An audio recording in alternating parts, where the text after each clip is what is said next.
détruit. Submergé par l'eau. C'est pourquoi la question a été posée. Là où nous avons lu. Dans Luc 13. Verset 23. Quelqu'un a posé la question au Seigneur. Est-ce qu'il y aura que peu de gens qui seront sauvés? Pourquoi cette question? C'est par rapport à ce qui était passé. Amen. Parce que là nous voyons qu'il n'a sauvé que 8 personnes au temps de Noé. Mais il n'y avait pas que 8. Il y avait beaucoup de gens. Et les autres étaient distraits. Et c'est la même chose que nous voyons aujourd'hui. Pendant que la grâce de Dieu était là, Noé leur prêchait, les appelant à tous. Alors ils rejetaient cela. Pendant que la grâce était là. Oh, la grâce de Dieu a les limites. Cette grâce n'est pas éternelle. Quand une fois que cette grâce prendra fin, pour ceux qui avaient rejeté cette grâce, l'unique chose qui va leur rester, ça sera que le jugement. Et Dieu n'a sauvé que 8 personnes. C'est pourquoi la question est posée. Il y aura trop peu de gens qui seront sauvés. C'est par rapport à ce qui s'était passé. Ça, c'est le temps de Noé. Maintenant, regardez après le temps de Noé, ce qui arriva aussi. Le temps de Lot. C'était la même chose aussi. Les gens étaient toujours distraits. Comme aujourd'hui, vivant toujours dans le péché. Pendant que Jésus-Christ revient bientôt. Et les gens vivent aujourd'hui comme si la venue du Seigneur est encore très loin. Mais ils ne savent pas que Jésus-Christ revient bientôt.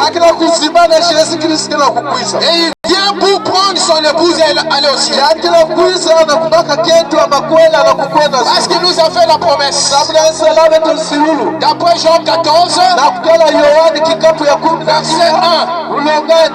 Je m'en vais vous préparer une place. Parce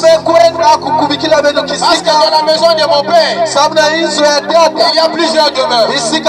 Si cela n'était pas, je vous l'aurais dit. Quand je m'en serai allé, il a dit je reviendrai. Je viendrai vous prendre. Afin que là où je serai, vous y soyez aussi. Donc Jésus-Christ est allé nous préparer une place au ciel. Parce que le ciel existe. Et les gens ne vous trompent pas. Et le ciel n'existe pas. Le ciel est une réalité.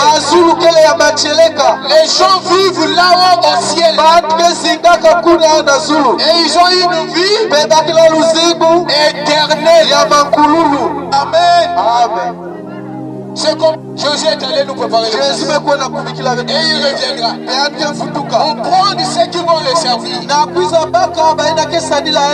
Mais les gens vivent aujourd'hui comme si la venue du Seigneur n'existe pas. Pour eux, il y a encore beaucoup de temps. C'est pourquoi les gens aujourd'hui sont dans la distraction. En train de vivre dans le péché.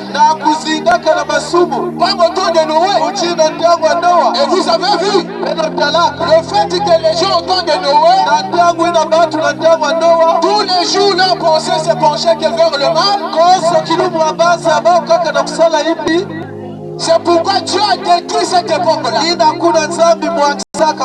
À cause du péché. À cause de la distraction. Pour avoir rejeté la grâce de Dieu à leur époque. Et Dieu n'a sauvé que 8 personnes. Amen. C'est la même chose qui s'était passé au temps de l'autre. Et ce qui régnait à l'époque. Et là, c'est le temps de Lot. La Bible nous dit, commençons du plus petit jusqu'au plus grand. Tous, ils avaient le même esprit de faire le mal. Et le mal là c'était quoi? Le péché là c'était quoi? Vivre dans l'homosexualité. Donc c'était une vie qui régnait à cette époque là de Sodome. Et ils avaient transformé comme une bonne vie. Pendant que c'était une mauvaise vie. Jusqu'à venir pour vouloir le faire aux anges de Dieu. Donc les gens s'étaient carrément détournés de Dieu pour faire le mal, pour vivre dans l'homosexualité. Et regardez ce qui arriva. Ils vont refuser parce que c'était déjà leur refuge. Ils avaient fait des signes de coutume. C'est pourquoi ils ne pouvaient plus écouter l'autre qui était bourré comme leur messager. Exactement ce qui passait au temps de Noah. Or c'est là que l'homme maintenant reçoit la malédiction. Quand il rejette la grâce de Dieu, l'unique chose qui lui arrivera, ça sera que le jugement. Amen. Et quoi la Bible dit? Est-ce qu'il y aura que peu qui seront sauvés? Ça c'est Luc 13, verset 23. C'était par rapport à ce qui était passé. Au temps de Noé, Dieu n'a sauvé que 8 personnes. Au